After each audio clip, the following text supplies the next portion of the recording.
আসসালামু আলাইকুম। কেমন আছেন সবাই? তো আজকে এমন একটা বিষয় নিয়ে আপনাদের সাথে তুলে ধরতে যাচ্ছি। তা হচ্ছে দেখেন, এই যে আমি স্ক্রিনে দিয়েছি ফটোটা তে যার ছবি দেখতে পারছেন, এই লোকটা এর নাম শ্রাবণ। আর এর বাড়ি হচ্ছে দুর্গাপুর নগেন্দ্রচন্দ্র উচ্চ বিদ্যালয়, ওইদিকে হবে। তো আমি এর লোকেশন থেকে এটা জানি না। তো এই যে ফটোটা দেখতে পাচ্ছেন, এই ফটোর মধ্যে ও কোনো একটা বিদ্যালয়ের সামনে ছবি উঠছিল। তো ওটা থেকে বোঝা যায় যে ওর বাড়িটা দুর্গাপুর নগেন্দ্র উচ্চ বিদ্যালয় আর সিরাজগঞ্জের ওইদিকে হবে। আর আপনার একে একে নিয়ে একে প্রসঙ্গ করে কথা বলার কারণ হচ্ছে কিন্তু এই যে দেখেন আমাদের নবীজিকে নিয়ে অনেক কটূক্তিকর কথা বলছে। মানে কোনো একটা তে এই পোস্ট করছে, অনেক বাজে বাজে পোস্ট। দেখেন কি বিশ্রী বিশ্রী পোস্ট, আপনারা আটকায় দেখবেন, এগুলা ভালোভাবে পড়বেন। তো এই অনেক খারাপ খারাপ মন্তব্য করছে আমাদের নবীজিকে নিয়ে। তো আর তারপরে হচ্ছে আপনারা এই ভিডিওটা একটু শেয়ার করে দিবেন যাতে ওকে খুঁজে পেতে সহজ হয়। সবার কাছে যাতে পৌঁছে যায়। হ্যাঁ, আপনারা ভিডিওটা শেয়ার করে দিবেন। এই ভিডিওর মাধ্যমে এটাই বলতে চাই, এই লোকটাকে আপনারা যেখানেই পাবেন ওকে গণধোলাই দিবেন। ও কেন আমাদের নবীজিকে গালি দিবে? ওর ওর জন্য কি আমাদের নবীজি ওরে কোনো খারাপ কিছু করছিল, নাকি কোনো সময় ওর সাথে আমাদের নবীজির কোনো দেখা সাক্ষাৎ হয়েছিল? তো ও আমাদের নবীজিকে এভাবে কটূক্তি বাজে মন্তব্য কেন লিখবো? তাই পুরো দেশবাসীর কাছে আমার অনুরোধ থাকবে, তো একে আপনারা, আমি যতটুকু চেষ্টা করবো একে যদি পাই তাহলে আমার পক্ষ থেকে হারানোর চেষ্টা করবো, আর আপনারা যদি পান তাহলে একে উচিত শিক্ষাটা দিয়ে দিবেন। দেখেন আপনারা এই যে এখানে, আপনারা এই যে গতিতে চলতেছে এখানে এইভাবে বুঝতে পারবেন না হয়তো লেখাগুলা। তো আটকা আটকা দেখবেন, পড়বেন, দেখেন কি কি বাজে মন্তব্য লেখছে। আর কেউ যদি এর কোনোভাবে লোকেশন জেনে থাকেন, পরিপূর্ণ লোকেশন, আমাকে বলবেন একটু প্লিজ।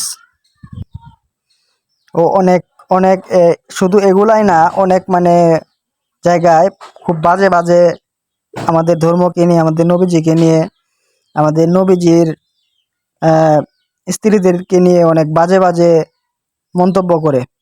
আর দেখেন এই যে সাতটা আটটা আর অনেকগুলা নিচে আছে, এগুলাও মানে কি সুন্দর, কত সুন্দর শৃঙ্খলভাবে সারি সারি করে লিখে রাখছে। অ্যান্ড এটা ফেসবুক গ্রুপে পোস্ট করে, অনেক জায়গায় পোস্ট করে। দেখছেন কি কি লেখে? এর লোকেশন জানেন, একে মানে কোথাও চিনে থাকেন, আমি তো আসলে চিনি না ওর। শুধু দেখতে পারতেছি যে দুর্গাপুর নগেন্দ্র উচ্চ বিদ্যালয়, আর ওই যে ওর থানা জেলা, এগুলো খুব ভালোভাবে একটা দেখা যাচ্ছে না, তো এর জন্য আমি পারতেছি না ওর লোকেশনটা পরিপূর্ণভাবে বা ওই কোথায় থাকে এটা জানতে। তো তাহলে আমি আইনের কাছেই করতাম। তো আপনারা যদি কেউ জেনে থাকেন ওর লোকেশন, ওর বাড়ি কোথায়, তো আপনারা আগে প্রথমে আইনের আওতায় নেওয়ার চেষ্টা করবেন। তো আপনারা যদি এরপরেও আইনের থেকে সঠিক বিচার না পান, তারপরে আপনারা নিজেরাই চেষ্টা করবেন। তো আপনাদেরকে আবার বলি যে এই ভিডিওটা ধর্মের স্বার্থে আপনারা একটু শেয়ার করে দিবেন। এখানে আমারও স্বার্থের জন্য নয়, আপনারও কোনো স্বার্থ নেই আসলে। আপনারা ধর্মের স্বার্থে একটু এটা শেয়ার করে দিবেন যাতে এই কটূক্তির সঠিক বিচারটা আমরা পাই। তো দয়া করে এটা একটু শেয়ার করে দিবেন।